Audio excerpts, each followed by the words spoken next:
Hey, what's up, guys? Sorry I'm getting this video out to you a little bit late. It wasn't a bad night, but had sort of a weird sleep night with my newborn, and feeling refreshed. We have a 4-game slate, so we're gonna try to do our best to put together another sweep, hopefully. It's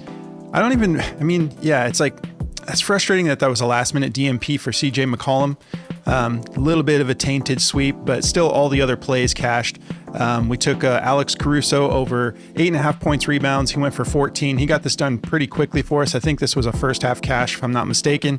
Nikola Jokic, great outing. And not patting myself on the back, but I told you guys, Portland can keep this competitive enough for it not to turn into a blowout.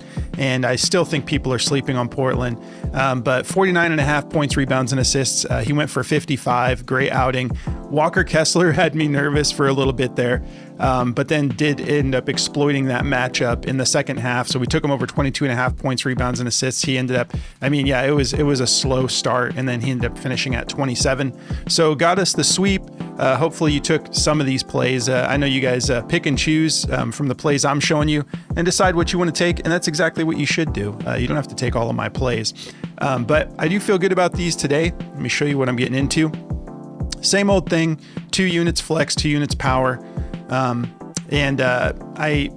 tend to sometimes get 2 players from the same team, which I never feel good about it, but I can't help it because a lot of times these matchups are speaking to more than one player who can exploit them. And on a small slate like this, it was unavoidable. So I got 2 players from the same team in this lineup, but we're going to start it out with Malik Beasley, over 20.5 points, rebounds, and assists. We're going to go Karl Anthony Towns, over 38.5 points, rebounds.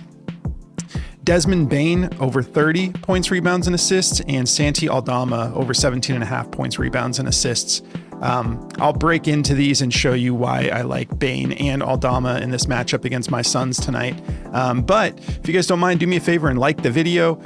Drop me a comment, whatever you prefer. It's been awesome. I'm up over 600 subs now, and you guys have been helping me working my way to 1,000 subs.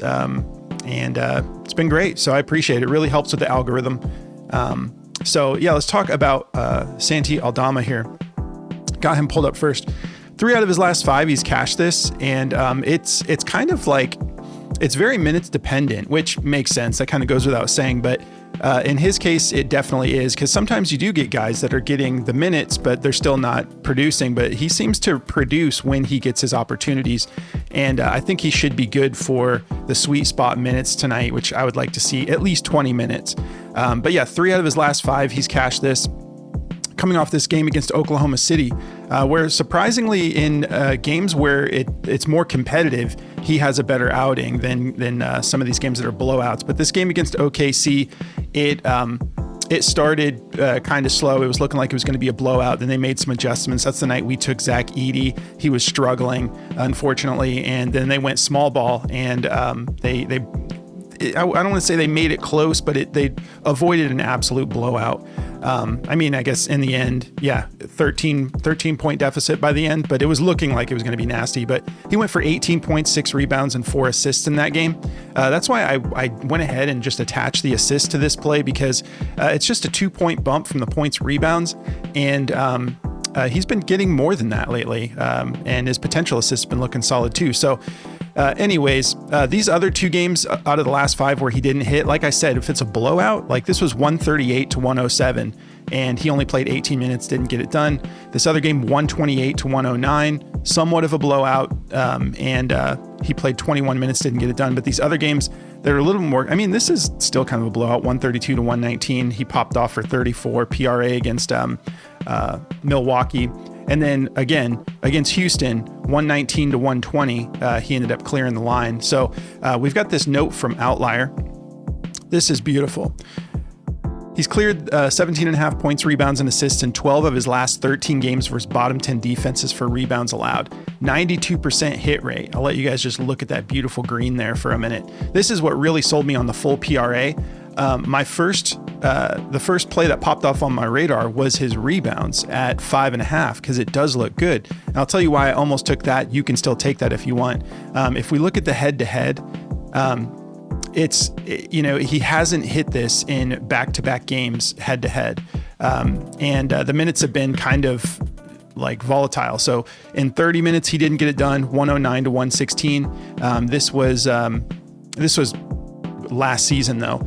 And then this year, it was 121 to 115, and he only played 15 minutes in this game. How weird, a year apart, both times he matched up against the Suns, he went for literally the exact same stat, 7 points, 7 rebounds, 1 assist in both games. That's just weird to me. But the matchup is tough on paper. For power forwards, the Suns are second in points allowed, first in rebounds allowed, 8th in assists allowed. But I'll tell you why I'm comfortable with it. For one, I think he's been playing better lately, and this matchup here against the Suns, this applies. This bottom 10 for rebounds allowed, and he's just been absolutely cashing it. I'll go over to the rebounds real quick in case you want to take that. I'll show you why I liked it. But I decided I'm just going to go with the points too, because he's been scoring like points, rebounds, and assists. So for rebounds, if we look at this same note from Outlier, it's kind of similar. 100% hit rate in 9 straight games versus bottom 10 defenses for rebounds allowed. Some of these games he's just gotten on that 6 mark. The reason I thought about just taking the rebounds is because in the head-to-head, he actually hit it in those 2 games against the Suns that we talked about, that he had the same stat line. He went for 7 rebounds. That's pretty consistent. So I'm still kind of torn on it. I locked in the PRA. I like them both. But I mean, like, the rebounds were first popping off to me. But I decided to just go with the full PRA because we're getting a value at the assists for sure, because it's only a 2-point bump and he's been getting like 4 or 5 assists. Let's take a look here. But yeah, this still looks great to me. And part of the reason is, yeah, he has 100% hit rate on the rebounds, but some of those were really close. In this case, all the times he's hit, he's exceeded it. Like, his lowest outing was 21. So I like that. I like that value there. It's like a lot higher above the line we're getting versus like, oh yeah, some of these games he just made it by 1 rebound. So I'm like, okay, let's attach it all, because I mean, this is pretty solid. If you're looking like this stretch right here, 5 straight games against bottom 10 defenses for rebounds allowed, he went for 30 PRA or more. 5 straight games. So I'm rolling the full PRA. Dude's been solid. I think we're getting low lines for Santi Aldama for what his output has been lately. Let's take a look. So in these matchups versus bottom 10 defenses, he's averaging 28.6 minutes, 12.2 rebound chances, and 5 potential assists, 5.2 potential assists. So a 2-point bump, yeah, I'll take it. Like, I think that he should be able to at least get the 2, if not more than that. And if we look at the last 5, I think his potential assists may be even higher than that. No, they're a little bit lower, actually. 3.4 over the last 5 are the potential assists.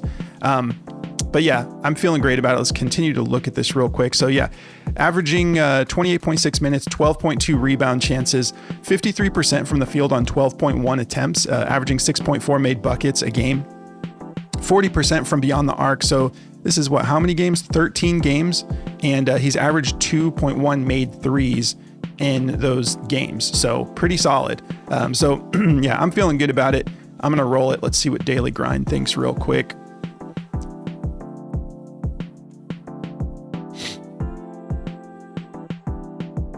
Okay. So they like his points, and honestly, that does look good. This is just what the data is saying. They don't like the PRA. They have it favored to the under, so go with your gut. Maybe you like those rebounds. Maybe you want to take that. They do like the rebounds to go over. They have that at a 50.13% odds to hit the over. They have it just slightly favored to the over. They like his assists over 1.5. Honestly, that looks really good too. I don't blame you at all if you want to pivot to these. I've got the PRA locked in. That was what my process led me to in the end, so I'm sticking with it. Because a lot of times my approach is different from what the raw numbers are saying. But I got to be honest, this 1.5 assists looks great. So if you want to take that, go for it. Points, 9.5. All of these individuals do look good, but I'm sitting here saying the points look good, the assists look good, the rebounds look good, and I'm just taking them all together in one. So if we add that up, what is that? 6, 7, 17. So that's the difference. That's why they don't like it. So if you add these up individually, it comes out to 17, and they're penalizing us 0.5 by taking them all together at 17.5. That's probably why they don't like it. But most of these platforms are leaving this at 17.5, and then we've got DraftKings that has it at 16.5. So yeah, go with your gut. I feel good about it. I'm still sticking with the PRA. So we got Malik Beasley here. This is just, I love this play overall. I always feel good when I just look at the 2024 season and they're in the green on what I'm taking, because the other options I'm going to be looking at to figure out whether or not I want to take the play should be exceeding this. Sometimes I have to tweak some things to see them over that 50% mark. In this case, he's already at 55%, 29 out of 53 games he's cashed this. And let's take a look at this note here. So he's exceeded 20.5 points, rebounds, and assists in 5 straight games for his bottom 10 defenses for assists allowed. So 100% hit rate in these types of matchups. His last outing was against Philly. He went for 36 points, 3 rebounds, and 1 assist. Averaging 29.2 minutes in these games, 4.4 rebound chances, 3.8 potential assists, 54% from the field, 15.6 attempts a game. We'll take it. Like that is absolutely solid for someone who's coming off the bench, playing that 6-man role. 8.4 made buckets, 47% from beyond the arc. Are you kidding me? He's averaging 5.8 made threes a game over these 5 specific matchups. So this last game's hilarious. When he popped off, he had 9 made threes on 19 attempts, shot 47%. You love to see it. A little thug shake getting after it here. So if we look at the head-to-head, 4 out of 6 games, 67% hit rate. These 2 recent games, he's absolutely cashed it, 26 and 27. We know that Chicago, I often target games that are playing that involve Chicago because they're really soft on defense and they're solid at scoring. So their over under is always really high. Like I always know it's going to be in the 230s. Today it's 237 is the over under. Detroit favored by 4.5 playing in Chicago. So looking good. There was something I was let me look at the matchup real quick. I know there was a specific note I wanted to tell you guys about Malik. So 27th in points allowed, 29th in rebounds allowed, 10th in assists allowed. Oh yeah, this is what I was going to do. So in these games where, and I mean, this is kind of inflated on the average just because of that 40-point outing, but he's averaging 29.2 minutes. So we already know that he's killing it on the season, 55% hit rate. But what happens when he is getting those 29-ish minutes? Let's see if it even changes at 25. So 64% hit rate if he's just getting 25 minutes. And then if it plays out the way we had talked, 29 minutes, regardless of who he's playing, he's got an 82% hit rate. So 18 out of 22 games. So we're hoping for over 25 minutes, but we know regardless of his minutes, he hits this more than half the time. So I'm feeling good about it. Let's take a look at daily grind for Beasley here. They like his points over 15.5. I agree. I think that looks good, but the bump up, just 5 total bump up, to 20.5 for the rebounds and assists. I'm going to just take the full PRA. That was what I decided. They don't like it, probably because they, is there other platforms? Yeah, there's some that have it at 19.5. They think the best value is his points at 15.5. So you could take that if you prefer. They have that at a 52.51% hit rate. I'm sorry, not hit rate, odds to hit, minus 130. And then the full PRA, they have it at a 51.65% odds to hit the under, minus 125. I'm going to look at this again real quick because, let's see, let's go back to the head-to-head. Look at that. His head-to-head when he is playing at least the 29 minutes is perfect. He's hit it every single time. But yeah, the reason I like that is because, let's see. Yeah, the rebounds and assist bump is 5. And in all of these games that he's hit it, he's exceeded that. He's gone for 6 RA, 6 RA, and 6 RA. So that's just a value to me. So I'm going to be rolling the full PRA. That I think that was the note that I was talking about, is the bump is just not that much. 5 points to have those attached. I'm just going to roll that. So let's keep it rolling. Karl Anthony Towns. I love the points rebounds for this. I know on the 2024 season, he's just under the 50% mark, 49. He's at 23 out of 47 games he's hit this. Overall, the matchup is soft. 21st in points allowed, 20th in rebounds allowed. If we go over to centers, middle of the road, 12th in points allowed, 19th in rebounds allowed. Let's talk about the injury report real quick. OG Anunoby game time decision, Josh Hart game time decision. Hopefully Josh Hart plays. The team is better when he does play, but if he doesn't, there's a lot of vacated rebounds. That doesn't get in the way of Karl Anthony Towns' rebounding game, but obviously vacated boards. Cat could end up going nuts tonight. But we have Isaiah Jackson is out for the season, obviously, and then Miles Turner game time decision, dealing with a neck strain. So you would think even if he does play, maybe he's not at 100% if they're not certain that he's even in the lineup as of yet. But if he's out, that's just going to soften up the matchup even more for Cat. So let's take a look at this note here. He's exceeded 38.5 points rebounds in 6 straight games on the road, averaging 46. So I love that value there. Averaging 46, we're getting at 38.5. And just been balling out on the road. It's so awesome to see Cat just absolutely. He took such a huge step when he went to New York. But out of these games, his lowest outing was 13 rebounds as far as rebounds go. I'm not concerned about the scoring. He'll find a way to get it done because he's just an absolute beast. Let's look at the head-to-head. So yeah, the head-to-head I'm optimistic about because obviously this is probably not. Yeah, this is back with Minnesota. He went for 40 points, 12 rebounds. But the games against New York, they do keep it close. He just barely missed this, went for 21 points, 15 rebounds. So he went for 36. And then last time he matched up, he just barely made it. But to me, I'd much rather see this where it's like, okay, he's right near the line we need versus like, okay, he's super spiked up and down and you can't put a gauge on it. But we know that like he's close to this regardless every time he's matched up against them.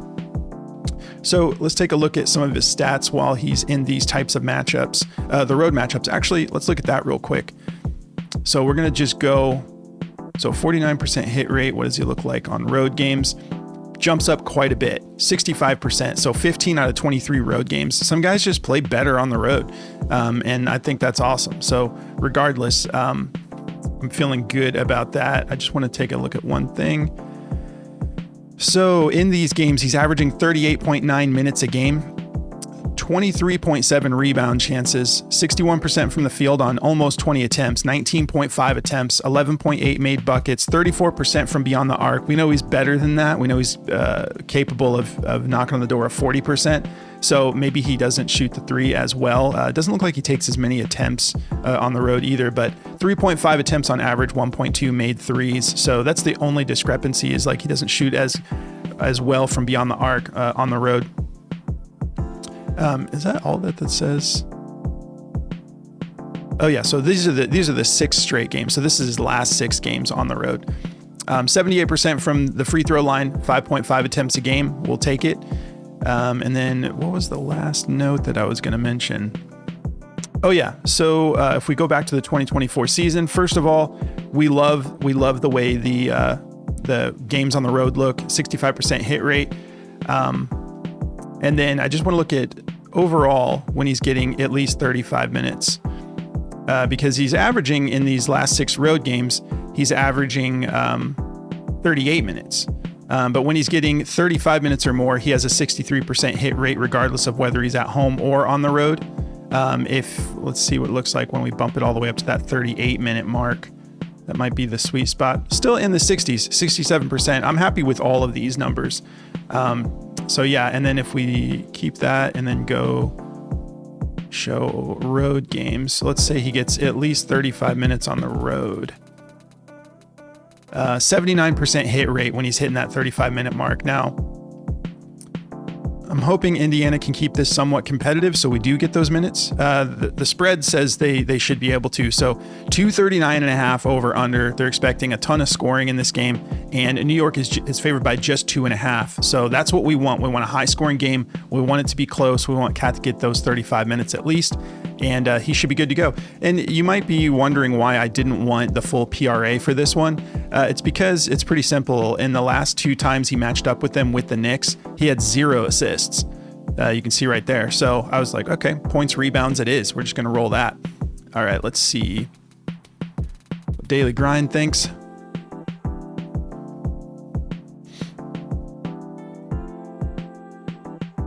The points, rebounds are their favorite to go under. So once again, I'm just on a different page.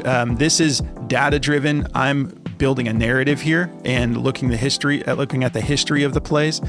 So go with your gut. If you don't want to take it, that's your decision to make. 52.07% odds to hit the under, -128. They don't like his PRA. They don't like his PR. They like his 3-pointers over 1.5. That is pretty low for him. 50.6% odds hit the over, not heavily juiced. They have most of his stuff favored to go under. So go with your gut. They're saying it should go. They're saying it should go under, maybe because some of these platforms have it at 37.5, like Parlay Play and DraftKings.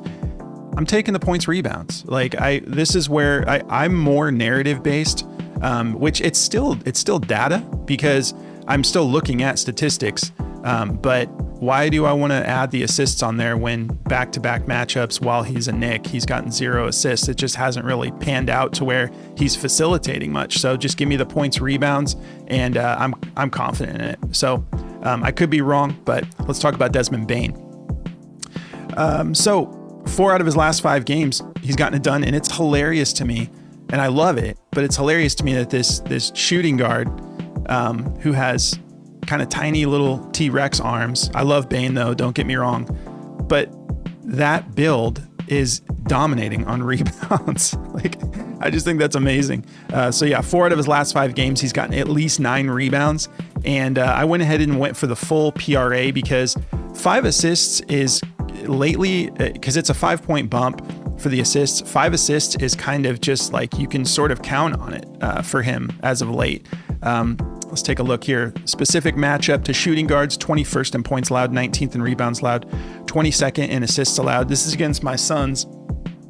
Another reason why I want to have those assists there is his potential assists have been much higher than 5, 9 potential assists. So he's trying to facilitate when he can. And we caught him a couple weeks ago. We were running that points assist and cashing it every night because they were kind of sleeping on the fact that he was going for 12 to 14 assists in these games. He was just on fire, and the lines weren't accounting for it for whatever reason. So I do love the upside with having the assists attached because he could pop off at any moment. 14 rebound chances over the last 5, averaging 32 minutes, 51% from the field on 15.8 attempts. 42% from beyond the arc, just 3.8 attempts a game. So you're shooting 42%. I wouldn't mind seeing him take a few more threes in these games. Let's look at the note. He's exceeded 29.5 points, rebounds, and assists in 10 of his last 12 games on the road. So once again, he's playing solid on the road. He's averaging 33.6 PRA, 83% hit rate, 10 out of 12 games. In these games, he's averaging the same, 32 minutes a game, 10.3 rebound chances, 9.5 potential assists. It looks just the same, almost identical. He is shooting, let's see, this was on the road. He is shooting a little bit more threes, up to 6 attempts, still averaging that 42% though, averaging 2.5 made threes a game. Take a look at the head-to-head. He's cleared this in 3 straight head-to-head matchups, gone for 33 or more. The last outing against Phoenix on New Year's Eve, he went for 43. He had 31 points, 5 rebounds, 7 assists. So yeah, I'm loving this. And in the head-to-heads, this is the other thing. The reason I want those assists attached instead of just going points, rebounds, because he's been rebounding so well. I'm confident he can get the points, but I want those assists at just a 5-point bump because in these matchups against the Suns, he's averaging 13.5 potential assists. So huge upgrade there. And we do know that it's pretty green at the assist position for shooting guard, 22nd. So he's got a soft matchup across the board. I think he should be able to get this full PRA done for us. Let's take a look at Bane real fast on Daily Grind. All right. They don't like the PRA because we're getting it at 30. The line opened at 29.5. That doesn't bother me. Like we said, 3 straight head-to-head matchups. He's gone for 33 or more. So they have it favored to the under just slightly, 51.12% odds to hit the under, -123. And they don't like any of his stuff tonight. So go with your gut. One thing I will say for Aldama and for Bane, I was thinking, on these head-to-head matchups, the Suns did not have Nick Richards. So I went back and looked at that. And it didn't really scare me because, let's see, when Nick Richards, this is back when he was playing with Charlotte, but I just wanted to go see what has he done, because when the Suns played them last, these head-to-head matchups, they didn't even have Yusuf Nurkic, and they it was like, what is his name, Miles Plumlee, Mason Plumlee. So they were kind of looking for someone to come in and be a little bit better at the center position. So we went and got Nick Richards, but Nick Richards hasn't had huge outings against Memphis either. 5 rebounds, 7 rebounds. So that gave me made me feel a little bit better about Aldama and Bane as far as stacking up those rebounds when it's like a different center since last time they played the Suns. So for whatever, take whatever you want from that. I just try to look into all these little details. For one, I just have a lot of fun doing it. And for two, it helps me make a more informed decision. But yeah, if you guys want to check out this app, Daily Grind, the DFS optimizer, you can use it in ways that I don't. It's not that I don't, but I tend to start my research by looking straight into statistics and looking for matchups, soft spots, areas for players to exploit matchup wise. This is more for looking for value on the platform you're on versus where what the lines are at on these other platforms. And it's a killer tool. But you can see I just took everybody out of the search bar here, and it's just showing you where they think all the discrepancies are. Lines that you're getting on Prizepicks versus other platforms. Anyways, you can try out the optimizer. You get 25% off. Just use code BACKDOOR over at dgfantasy.com, and they'll let you lock this in for as long as you want. It's a killer tool. I use it to start my research sometimes, but more often than not, I'm using it to confirm my plays. Once I find, the details in Outlier, I jump over to Daily Grind, just like you guys see me doing all the videos. If you guys want to check out Outlier, you can try this one out for free. I love this app. It's my favorite app just because I just love having access to all of these awesome stats and matchups and just all this data that they compile for you all in one place. You get your matchups, injury reports, and insights. You guys see me mention insights a lot, like this insight here for Bane. It's slowing down on me a little bit, but yeah, this one, 10 of his last 12 games on the road, like stuff like that. I just love. I'm kind of just like always out here hunting for where I can find some green, and like once the green starts popping up, I start to look at what is causing that, and like, okay, road games, blah, blah, blah. You guys get it. But I do absolutely love this app. So if you guys want to check it out, you can try it for a week. Just sign up through the link below, and they'll hook you up with 7 days just to get to know it. And if you do it, do yourself a favor and have fun with it. Dive into all these different categories. They've got these little drop down tabs. You can adjust minutes. You can take players in and out of the equation. You can adjust for how many rest days they've had. So currently Bane has had 2 rest days. So I could click that and see what he does typically when he has 2 rest days. It's just awesome, the information that they give you. You can go to away games, home games. It is the best on the market. No doubt in my mind. I've had to try other competitors of Outlier when Outlier was down, and I chose to just wait it out and put the video out later because of that. And anyways, guys, I love this app. Try it out for free. Sign up through the link below. But guys, let's get a legit sweep tonight. Yesterday, we'll take it. We were all green with 1 DMP, but I want a full sweep. So let's do that tonight. And then tomorrow we have our 15 game slate. So super pumped. Gonna try to put out some bangers for that one. So thanks again for tuning in, guys. Don't forget to like the video, drop me a comment, and Jordy and I are about to jump on the Backdoor Fantasy Sports channel and put together some more picks for you guys. So go hop over there, and we'll see you in just a bit.